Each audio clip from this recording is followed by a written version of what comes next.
franc-maçonnerie fait si peur? La vie des loges maçonniques se déroule en rituel, selon une charte prônant le développement moral et spirituel de ses membres. Le temple est un lieu sacré.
Je ne veux pas le faire de manière occulte.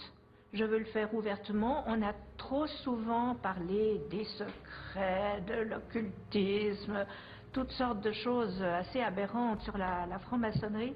Et je pense que si on peut en parler plus simplement et plus ouvertement, je pense que ça pourra intéresser des personnes qui sont en recherche et qui ne savent pas à qui s'adresser, pour qui les religions établies ne répondent pas aux questions qu'elles se posent.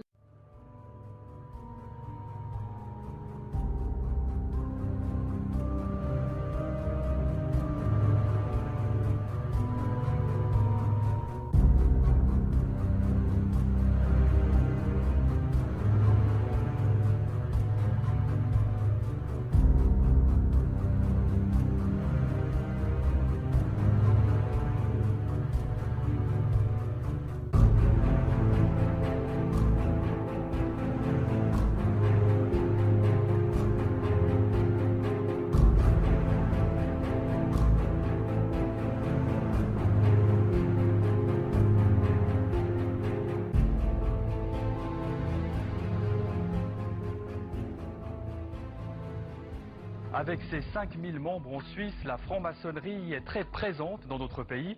Que se cache-t-il derrière les portes des temples maçonniques et quelle quête spirituelle poursuivent ses adeptes? Pour la première fois, des francs-maçonnes et des francs-maçons ont accepté de témoigner à visage découvert. Voici le reportage de Bertrand Tebet. Parler de son engagement en franc-maçonnerie implique pour ses membres d'accepter de se dévoiler et donc d'accepter d'affronter les préjugés. Plus j'avance, plus je me dis que j'ai eu beaucoup de chance de pouvoir entrer en franc-maçonnerie, j'ai beaucoup de chance de vivre ce que je vis et qu'il serait temps de partager davantage. Je ne veux pas le faire de manière occulte. Je veux le faire ouvertement. On a trop souvent parlé des secrets, de l'occultisme, toutes sortes de choses assez aberrantes sur la franc-maçonnerie. Et je pense que si on peut en parler plus simplement et plus ouvertement, je pense que ça pourra intéresser des personnes qui sont en recherche et qui ne savent pas à qui s'adresser, pour qui les religions établies ne répondent pas aux questions qu'elles se posent. Pourquoi alors la franc-maçonnerie fait si peur? Parce que, étant donné qu'elle refuse tous les dogmes, elle est un danger mortel pour toutes les dictatures, qu'elles soient religieuses, politiques ou économiques. Je crois qu'elle fait peur parce qu'elle enseigne la liberté et que l'être humain a besoin de bornes pour savoir comment guider sa vie. Autour du damier, représentation symbolique du tout et de ses opposés, la vie des loges maçonniques se déroule en rituel, selon une charte prônant le développement moral et spirituel de ses membres. Le temple est un lieu sacré. C'est un endroit sacré. Quand vous rentrez dans le temple, comme on le disait tout à l'heure, on est déjà en condition de travail. Dès qu'on quitte sa maison pour aller dans ce lieu, on entame une démarche, c'est-à-dire qu'on quitte peu à peu le monde profane, les soucis de tous les jours, pour se dire, eh ben voilà, je vais consacrer du temps à travailler, je vais rejoindre ce lieu sacré et laisser le monde profane à la porte du temple. Nous avons le compas qui rappelle ce que chacun doit aux autres, l'équerre qui rappelle à chacun ce qu'il se doit à lui-même, et la Bible ce qu'il doit à l'être suprême, ouverte au premier chapitre de Saint Jean. Nous considérons nous-mêmes, en franc-maçonnerie, la Bible comme des enseignements de sagesse qui remontent à la nuit des temps, et c'est surtout la mémoire de l'humanité qui se trouve dans l'Ancien Testament, qui est une valeur universelle et reconnue par tous, même par les non-chrétiens. En fait, nous ne lisons pas des textes de la Bible, à une rare exception près, où nous lisons un petit passage une fois par année. Qui est lequel? C'est le prologue de Saint Jean.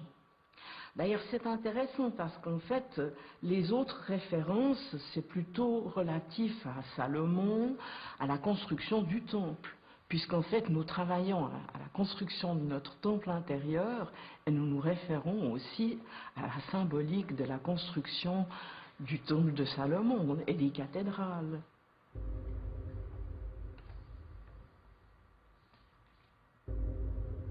Nous avons vraiment beaucoup de sœurs, et je crois que chez les hommes c'est la même chose, qui sont soit musulmans, soit juifs, soit chrétiens, soit adogmatiques complètement, athées, et ça ne pose pas de problème.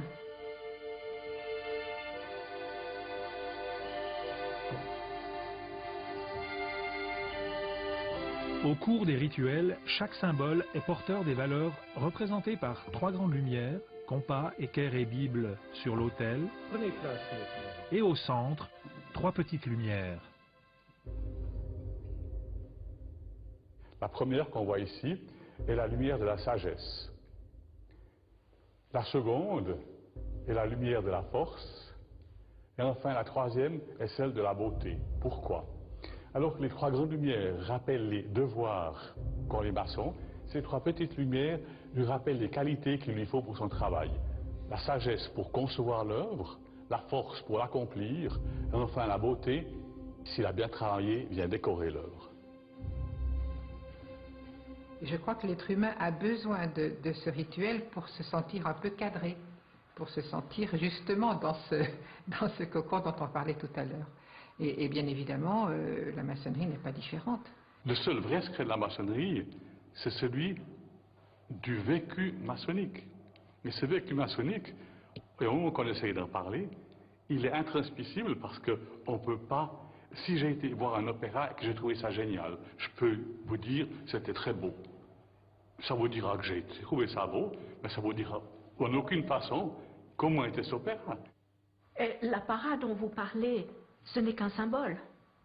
Et c'est vrai que si l'on n'est pas dedans, on ne comprend pas et on se dit non d'une pipe, ils sont complètement à côté de notre monde, qu'est-ce que c'est que tous ces décors, ça n'a aucun sens, mais ce sens, on le trouve. Aucun dogme dans la franc-maçonnerie. Pourtant, ces rituels sont empreints d'un symbolisme chargé d'ésotérisme. Nous avons tous été initiés. Un jour ou l'autre, nous avons passé par ce stade de cérémonie où nous sommes devenus d'un profane, nous sommes devenus un initié. Et tous ont fait la même cérémonie. Et c'est ça qui nous unit, et comme nous assistons après aux initiations des autres, on vit cette cérémonie en symbiose, en communion, en communauté. Et ça, c'est ce qui fait le ciment d'une loge des frères et des francs-maçons. Alors, ce qui nous relie, c'est ce désir de travailler sur nous-mêmes, c'est ce désir de partager cette recherche, c'est ce désir d'être à l'écoute les unes des autres. Je suis, je pense, beaucoup plus tolérant que quand je suis rentré. J'étais très très strict dans certaines choses. Et puis je me suis rendu compte que, non, c'était pas ça. En maçonnerie, même si les frères ne voyagent pas, il y a des discussions qui se font, et puis c'est une ouverture de l'esprit qui montre qu'il y a autre chose, par la diversité. Si on est toujours cloîtré dans son propre milieu, on ne peut pas évoluer. On a besoin des autres pour évoluer. Parce que pour nous, le grand architecte de l'univers n'est pas un être, n'est pas obligé d'être un Dieu. Ça peut être aussi une manifestation de la pensée, donc spirituelle. Est-ce que c'est l'expression de tous les êtres humains qui vivent sur cette terre? Est-ce que c'est la reine de la ruche? Il n'y a pas d'explication fondamentale. Et il faudrait voir, lorsque quelqu'un dit « je suis agnostique », s'il n'a pas quand même quelque chose de beaucoup plus intéressant que de déclarer « je suis agnostique ». Et on acquiert la conviction, en tout cas pour ma part, que Dieu est en chacun de nous, Dieu ou quel que soit le nom qu'on lui donne. Et ce que nous avons tout en commun, c'est cette recherche spirituelle, cette foi en nous et cette foi en l'homme, et en ses possibilités. On se sent relié. Maintenant, relié à quoi? Chacune le ressent probablement différemment, mais je doute fort que, sans croire à rien, on puisse faire vraiment une démarche en maçonnerie.